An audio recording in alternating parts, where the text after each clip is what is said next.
Na avtobusni postaji v središču Manhattna v New Yorku je zjutraj odjeknila eksplozija, ki pa na srečo ni terjala žrtev. Policija je sporočila, da so v zvezi z dogodkom že prijeli osumljenca, ki naj bi na največji avtobusni postaji v Združenih državah Amerike sprožil zaenkrat še neznano eksplozivno telo.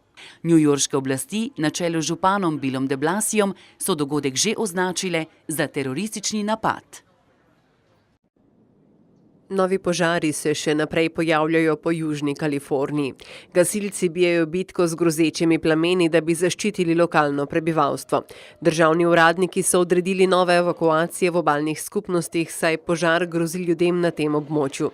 V majhnem obalnem mestecu Carpinteria se je čez noč pojavil ogenj in ljudje so sredi noči morali zapuščati domove. Vse skupaj izgleda tako nadrealistično, pričajo lokalni prebivalci. Sedimo v svojih avtomobilih in čakamo na znak za evakuacijo.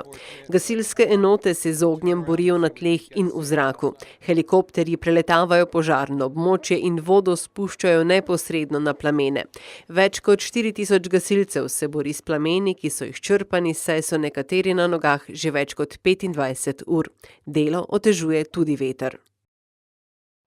Močan snežni metež je v Veliki Britaniji povzročil prometni kaos. V Walesu je zapadlo skoraj 30 centimetrov snega.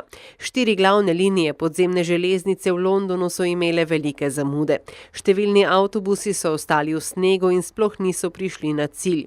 Leti so bili odpovedani na letališču v Birminghamu. Prizadeta območja so Wales Midlands ter severni in vzhodni del Anglije. Več tisoč gospodinjstev je ostalo brez električne energije. Lokalni meteorološki organi so izdali rumeno opozorilo za vremenske nevšečnosti. Podivjani slon je v provinciji Yunnan na Kitajskem napadal vozila na cesti. Napadalen slon je napadel avtobus, ga potiskal, se v njega zaletel, zlomil vetrobransko steklo in predvsem zelo prestrašil potnike. Poškodovanih na srečo ni bilo.